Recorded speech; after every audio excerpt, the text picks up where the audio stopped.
Magandang umaga sa inyo mga boss.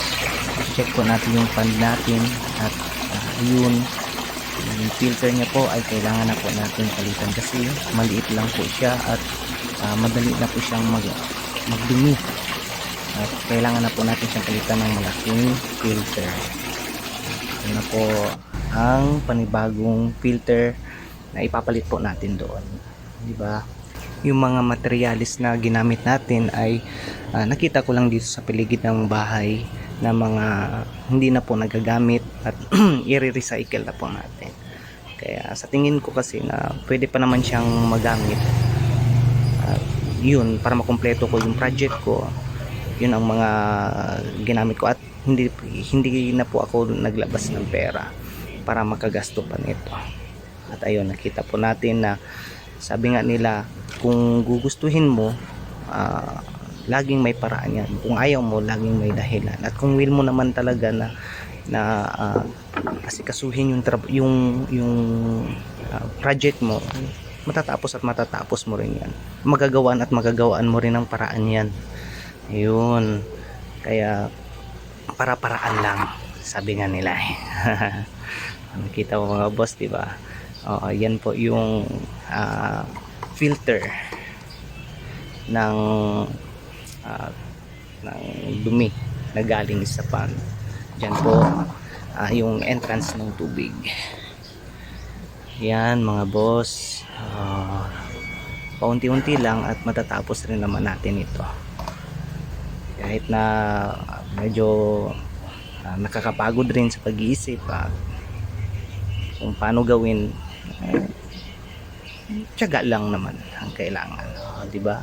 Ayan lang po yung mga gamit na ginamit ko dito sa paggawa ng panibago nating filter na project. Kung nakikita naman natin mga boss, ginamit ko po is yung pangsolda. Hindi ko po ginamit ng lagaring bakal kasi po may possibility na mag-crack yung natin, baldi ba itong tawag na ito, kasi luma na po siya, kaya solda na lang yung ginawa kong pangbutas. Ayun, tiyaga lang naman po yan sa pagbutas. Lahat po ng ginamit ko na pangbutas dito sa balding ito ay itong solda po, para sigurado na hindi siya mag-crack, kasi kung magka-crack na naman siya, tatapalan na naman natin. May possibility rin na yung tinapalan natin is maglilik, kaya yun, para-paraan na lang rin talaga mga boss.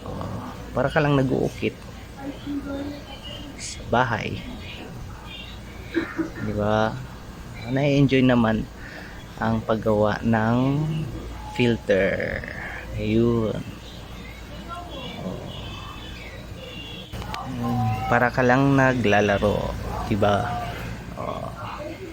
Anong pagod yan? Sabi nga lang, tawanan mo ang iyong problema. Smiling face siya mga boss. Masayahin. Ano lang mga boss, at malapit na natin matatapos itong project natin. At dito na po tayo sa pag-assemble ng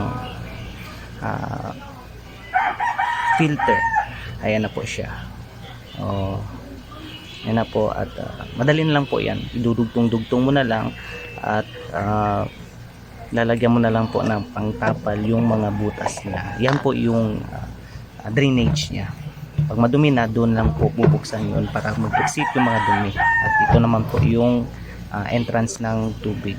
Yan po, yung filter rin po yan sa loob, diba? Ito na po yung finished product natin. Taran! Kita nyo na mga boss, para po siyang ginawa sa factory, diba? Pulido. At kung nagustuhan nyo po, i-like na lang po ang video ito. Maraming salamat at magandang hapon. Thank you.